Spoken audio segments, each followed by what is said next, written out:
Efa natambazotra tsirasira avokoa ny mpamaky haino vakijery amin'izao vaninandro izao. Mitana anjara toerana lehibe araka izany ny pression en ligne iray. Ny olana nefa tsy hain'ny mpijery intsony ny manavaka ny tena vaovao marina sy ny vaovao diso. Izay antony izay indrindra dia tsara ny fisiana gazety anabaka manara-dalàna mamoaka vaovao marina sy azo antoka. Zay ny safidy anabaka fotsiny satria ao zany be da be ireo mpisandoka ny mpanao gazety zay raha tsika mahafantatra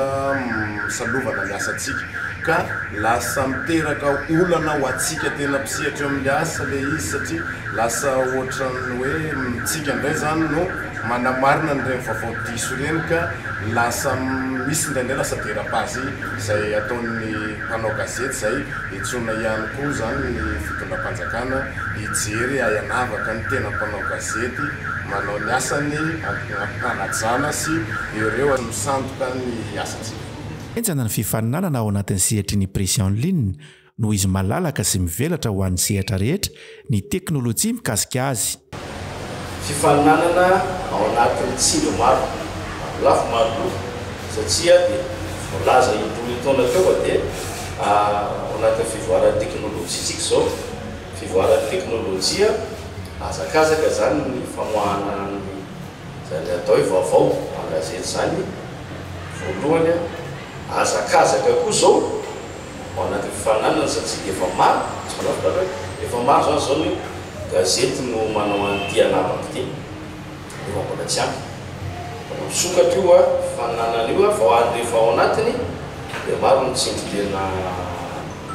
ao anatin'izany fifaninanana zany efa nisy adihevitra misy fanaovana-kevitra misy atikasa maro natao tamin'heritaona raha vao nisy tao amin'ny stade Bare momba n'izy io nisy lohevitra mihitsy ara hoe ahoana fomba fiatrehana fifaninanana ao anatin'ity gazety anabaka ao anatin'izany dia hoe tsy an'ny mpanao gazety reny intsony ka izany le atao hoe dépositaire officiel ny asa fanaovan-gazety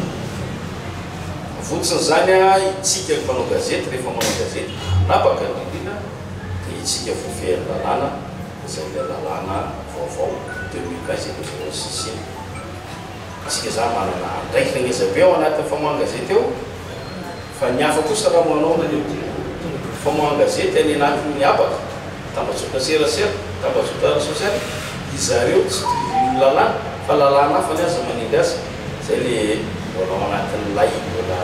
tsy diankory. Nisy moa fampahafantarana ny fijoroan'ny pression en ligne iray antsoina hoe feon'ny demokrasia dia tsy hanybirahono lavitry ny mpanao gazety ambotandro hoany. Ny feon'ny demokrasia dia mihodina amin'ny lalàna satria mpanao gazety ny tompony izahay ao anatiny tsisy patron de presse fa ireo mpanao gazety miasa ao dia samy tompony avokoa ao anatin'izay faritra 13 zay.